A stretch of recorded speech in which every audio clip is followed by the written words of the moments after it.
When the flaws in the laws set to protect us all are revealed, there's only two options: stay broken or begin to heal. I am tired of Americans treating us as if we are dogs on the street. And we know healing can be just as hard as being broken. Just ask Breonna Taylor's mother, who continues to fight with wounds still wide open. What's happened, particularly with blacks in America, is a 400-year-plus scenario. It's not new. We have adapted and adopted many different behaviors to cope. But healing isn't just a trendy hashtag with blue likes and red hearts. It's actions leading to real change. Yes, removing statues is a start. Are you ready for your part?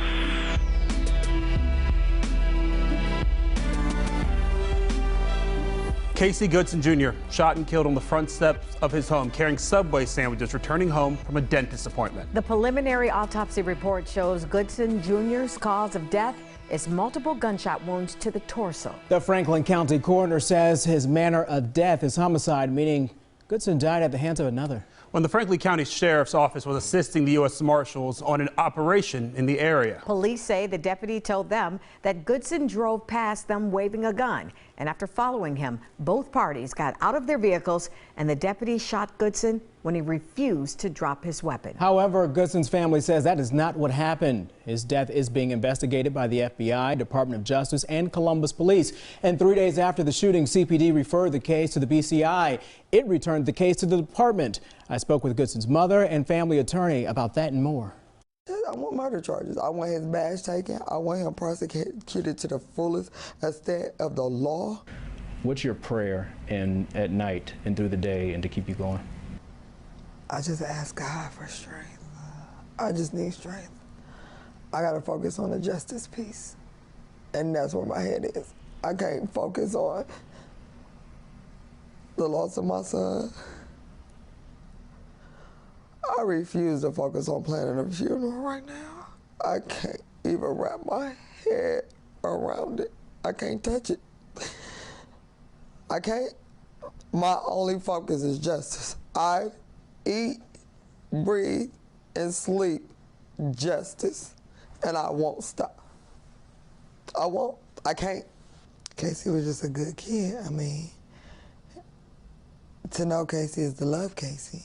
I mean, he had a good spirit, a good heart. He loved his siblings. He loved animals. What's the take, feeling, or emotions that even when the case was presented to the BCI, that the BCI said, well, just a moment, we can't take this case?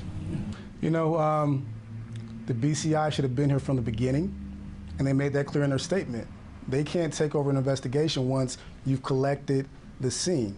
But so many questions remain, and this family is being traumatized and traumatized and traumatized each and every day, that those questions remain unanswered, and they deserve better. You said the only threat my son was he was a black man. Tell me more about that. He was a black man. He was a black man in the path of a racist, quote unquote, so-called deputy,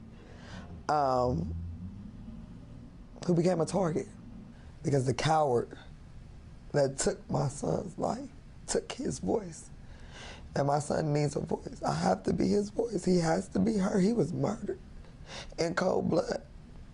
I get so upset when someone asks why Casey had a gun. Casey wanted to protect his family. Casey that was his right. But if my son did have a gun, he's licensed to carry. Am I correct that he wanted to be an instructor? He did.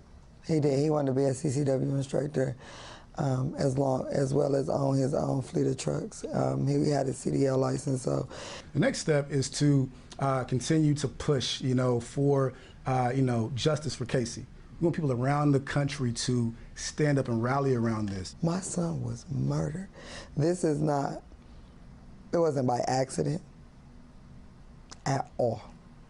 Like, if it was us, we would be in jail by now. But because it's an officer, I have to wait months upon months and weeks for my son's death to be avenged. And just to be clear, Jason Meade is a Franklin County Sheriff's deputy. His attorney, in fact, released a statement today claiming Goodson waved a gun at the deputy. So far, no investigations have backed that claim. Attorney Walton plans to have a private medical examination done on Goodson's body. Recent protests in Columbus followed high-profile cases of police killing black people throughout the country. The rallies helped fuel the push for a civilian review board in our city. In November, voters took to the polls, issued to pass with more than 74% of the vote, clearing the way for the CRB, which comes with subpoena power. One civil rights organization says this is a start. The root cause is the way that we are engaging law enforcement to handle every crisis or call or need in our community, when really we should be investing in community supports that are appropriate and have professional trained staff to handle those needs.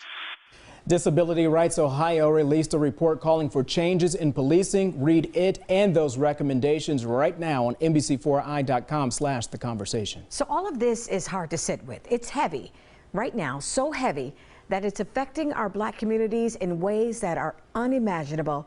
And for so many out there, it's a pain they just cannot live with. Our very own Colleen Marshall has more. Harvard researchers tell us black people are 3 times more likely to be killed by police than whites.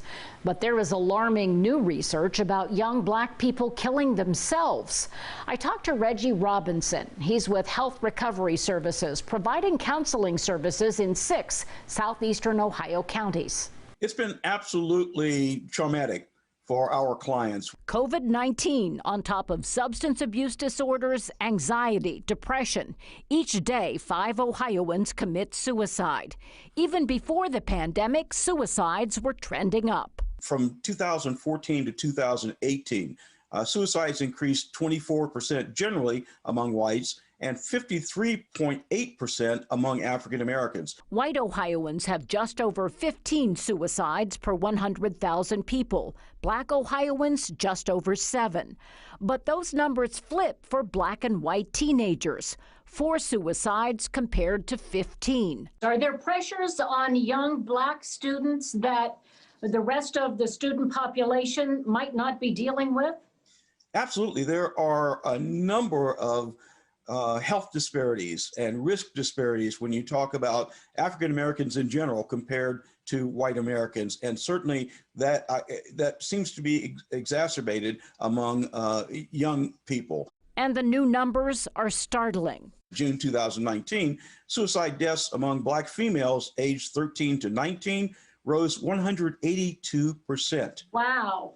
Yeah, between 2001 and 2017. For males, it rose 60%. But the single highest at-risk group are black males 5 to 12. They're completing suicide at higher rates than any other racial or ethnic group. And I said ages 5 to 12. Robinson says prevention and education are key. The black family is alive and well, contrary to some of the myths that are out there. And, we need to equip black parents with the information that they need to intervene and to, parents are the original prevention specialists. And so utilizing them, giving them those skills and those resources is something that we need to do. And you can find information on all those resources at NBC4i.com. Thank you, Colleen. That's important information there, and obviously a topic not discussed often enough. Well, once again, some of the NBC4 family came together for an honest discussion about race in America. Here's a portion of that discussion. I think there is a position of a lot of people who were going, I was taught a lot of things that were wrong. Mm-hmm. And I think there is a little bit of a walking on eggshells for a lot of folks going, how should I be? How shouldn't I be? But I like to hear from those who are open to the process. And it's not just white people. Black people have to be open to it as well, to continue to have this conversation where we're all vulnerable and we learn from each other. Nobody's right, nobody's wrong, but we gotta change. Yeah. And that's what I'm most hopeful about, is having those conversations where people change. But it is great for us to be vulnerable if we are getting somewhere. It does no good for me to sit here and pour out my feelings and how I feel and different experiences, some things that I haven't shared and talked about before. Right. if we're not making progress with it. This has made me wake up a little bit more. I think I've become a little bit complacent over the years because I've been dealing with this for a long, long time. And I thought that, you know, this is, you know, kind of just the way it is. And there wasn't going to be a lot of change. I didn't realize that we could have, you know, so many people all thinking the same way and all trying to do something to make a change. They're gradually coming around, or they're suddenly come around, but there is a lot of change going on. And I think it's important, too, that we start young. When some of those protests were happening, the marches happening here in the city, my husband took our 3-year-old son with him and explained, this is what we're doing. And even if they don't fully grasp it, you're starting that. It's a starting point. It's a seed. And it's a seed. It's a seed that you're planting. Plant that seed, and the younger you start, the more open-minded they'll be, and the more that they'll understand as they grow into adults. I just wanted to note that we often get caught in this thing where it's a black-white issue, and I often find that it's the black folks who the burden is put on to really engage in these conversations. I don't know how you all feel, but to say, well, that's not right, or I feel this way, but it's not black and white. It's just right and wrong. One of the pieces that was interesting to me and to some people that I was talking to and interviewing in June, especially about the protests, older black men who had, you know, been a part of the civil rights movement, how important they thought it was that they were seeing young people, but they were seeing young white people standing next to their friends and taking up that fight. The most questions that I got kind of involved Bob, because Bob has been on TV and radio in Columbus for so long.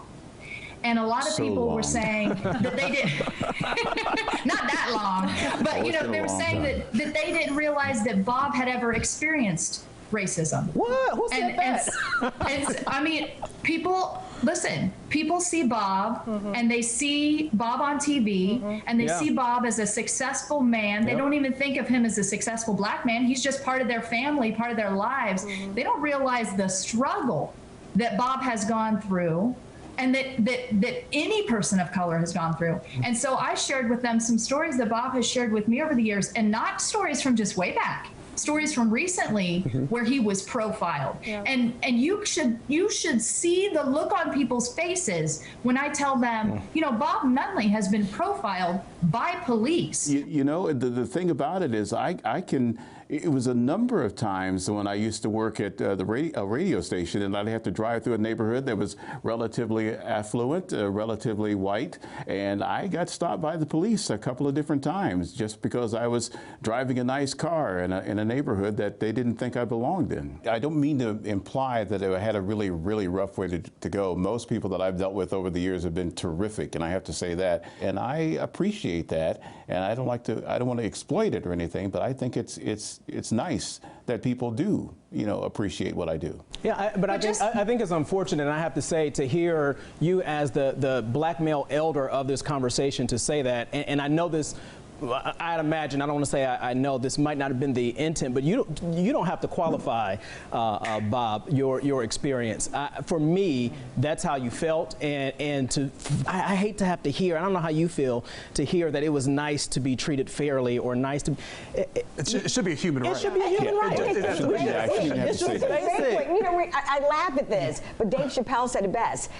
There was a movement for equal rights. For the LGBTQ community. Back in the 60s, black folks were only asking for civil rights. Just treat me with civility.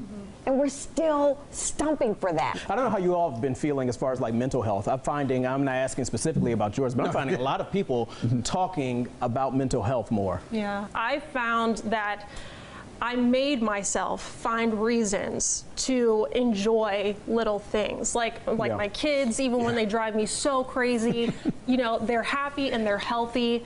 My family's been healthy through all of this, and so I've come this year to just learn to appreciate the little things a lot more than I would have last year. And I stop and I find those moments and just really hang on to that, because otherwise, I mean, you'll just drive yourself completely crazy. I do wonder what's going to happen when we all get back together. When you're not wearing a mask, is someone going to smile when you walk past them on the street? That's what I miss the most. You know, when you don't, when you see a stranger, you can't even tell if they're smiling if they say hi to you, because the mask covers that up. And and you're forced to look into somebody's eyes. I want to know how people are going to be when we're now appreciating what we have versus what we don't have. And I'd like to say that if you've just come out of this pandemic, and you haven't changed, you've just wasted God's time.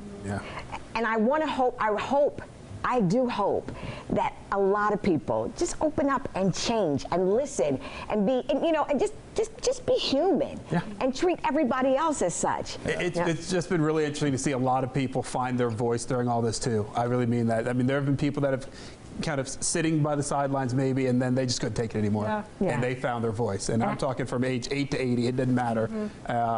And whether that was by voting, whether it's going to a protest, whether it's just, talking to their neighbor and saying, we're going to talk about this. But again, how about those young people, the 18-year-olds who this was their first time voting? I mean, to go through this process, and you got plenty of company at the polls with you. I'm grateful for that we have this, that we can, share with viewers our thoughts, our hopes, but also our vulnerabilities, because we have them too. We're real people. And Brad, I think you actually talked to some real people right here in Columbus. Well, we did this summer where I said, how can I contribute a little bit more? And so we worked on a piece that why not a white reporter going out and talking to white people about racism.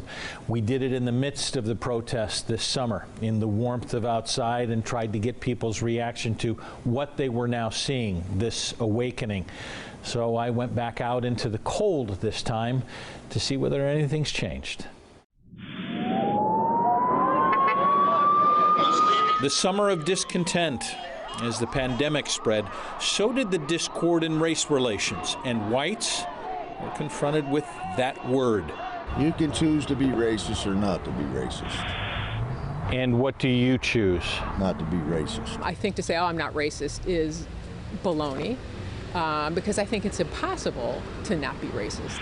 Seasons change. No, I don't consider myself a racist and never have considered myself one. Dee watched the protest raging outside her door. Anything that you've seen over these last several months that would give you an indication we've improved? No, I see that it's gone downhill. There's break-ins all the time now. There never used to be break-ins. Dan Brinkman was born and raised in Columbus. Would have never even crossed my mind had it not happened. So while it was, very unfortunate, everything that has happened, I think some unity has happened. You think things have gotten better? Honestly, yeah. Howard Franken is a psychologist who now teaches race relations at his church. How are you different? I think I'm a lot more open to addressing my own attitudes that I grew up with, and being willing to help others now to be able to look at their own prejudices. Madison Little moved from Indianapolis to Columbus in the midst of the unrest and called the experience positive. Have we improved at all over these last several months? I would really like to think so. Even though we're not still actively protesting in the streets, I would like to think everyone really learned an important lesson here. A lesson of acceptance that can get her echoes. Realization. And then I'm also in the stage of thinking of where I am and what I need to do to make changes, because I want there to be change. And do you believe that's possible? Oh, yes. Oh, yes. On the heels of a highly divisive election, is this a new beginning? I'm extremely hopeful that the election will change things. Electing Kamala Harris has been a phenomenal, I didn't think that was even possible, honestly. Ask me in 2 years, maybe I'll be more optimistic. Interesting thoughts. Well, since we started the Conversation special in June, we have talked to a number of Black community members about how they are feeling right now and the times we live in. Recently, I caught up with a few of them to get their thoughts on if any progress has been made in the last 6 months. We first met Heather Johnson protesting at the State House. It was 120 days that I was protesting. This was so important to me. I always think about George Floyd calling out for his mother. And that could have been my son. Now, 6 months later, the mom of 6 is hopeful that her activism paid off and people are more aware of what's going on in their community. I want everybody to see where they are at personally. We're all going through something, and that's okay. What I want is for us to acknowledge it and for us to be able to say, you know what, I want to make this change. Deontay Johnson's store sold classics in the short north was looted during the protest in June, but it was his call to action posted on plywood that helped many understand that his frustration wasn't with the looting, it was about much more. Yeah, man, well, it's been a process. The biggest blessing that I could say is that's come so far is that the conversations are still going, that I believe that people are still doing a lot behind the scenes and it hasn't fizzled or faded away yet. I didn't expect for 6 months later for us to see this big dramatic change, especially dealing with election and all that stuff going on. But I believe that we're going to start seeing it blossom. We met Austin Smith this summer, a recent graduate of Bexley High School, fighting for changes in his suburban community as part of the Bexley Anti-Racism Project. Now a freshman at Ohio State, he's still fighting and paving the way for younger Bexley Lions to find their voice. It was a strong moment, but we're trying to make a movement out of it. Now, for one, a lot of Bexley residents that weren't educated before have been taking the steps to educate themselves, which is a good step in the right direction. But on top of education, we need action. I think I became more confident in speaking about race and talking about how I feel and what's happening and recognizing what's been going on in my life and how racism and microaggressions and things have impacted me. A lot of people who are close to me have reached out to me. I've been able to have more educated conversations with a lot of friends and family. You can see that people's attitudes have changed, whether it's for better or for worse. Can't exactly say, it depends on the person, but attitudes are definitely changing. But while I may be the first woman in this office, I will not be the last.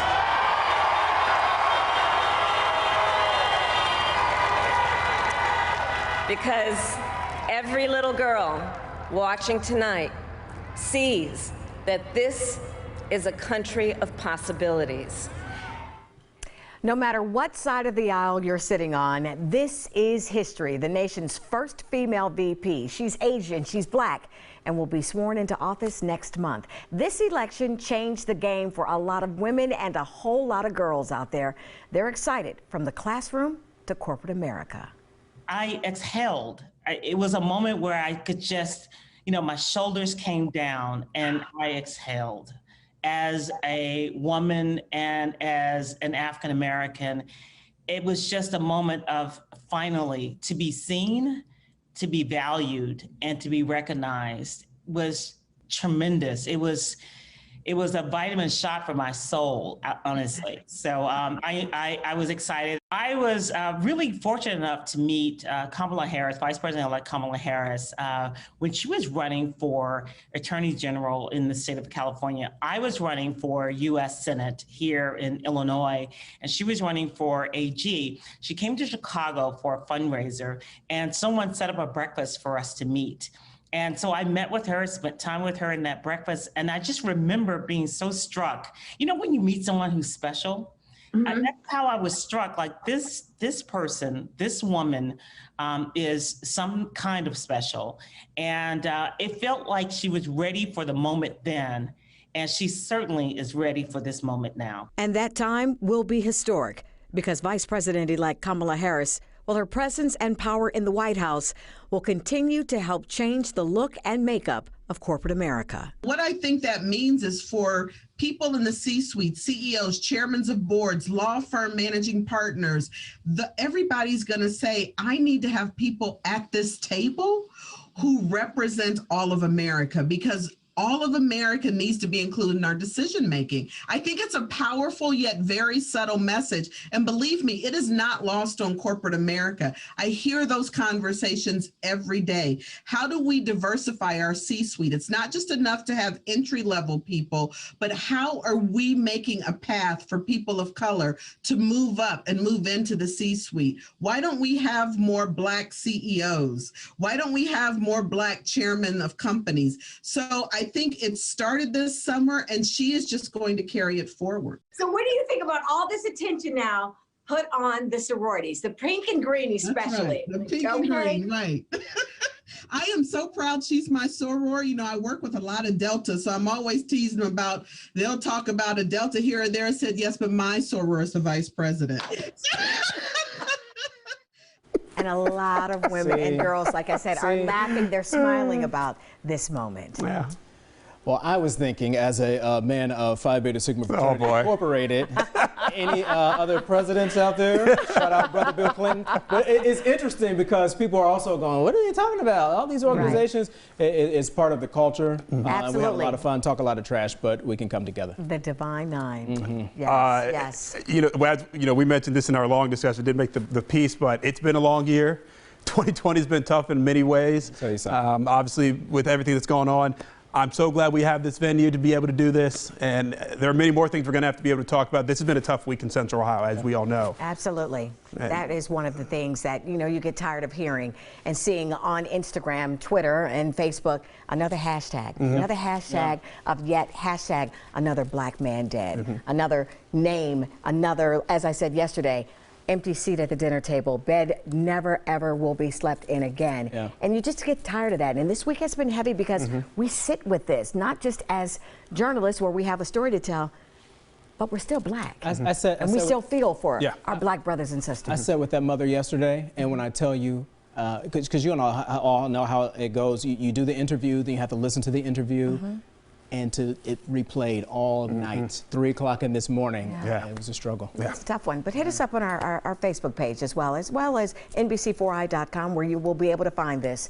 And we want to hear from you about the conversation. Yeah, we have a homework assignment of sorts, actually. This is going to be from a December 2nd traffic stop in Delaware County. Yeah, the driver who has a gun refuses to listen and even threatens to shoot the officer, speeds away. There's a chase, and he's arrested. So did race play a role in this situation? We hope you, your family, and friends have that conversation.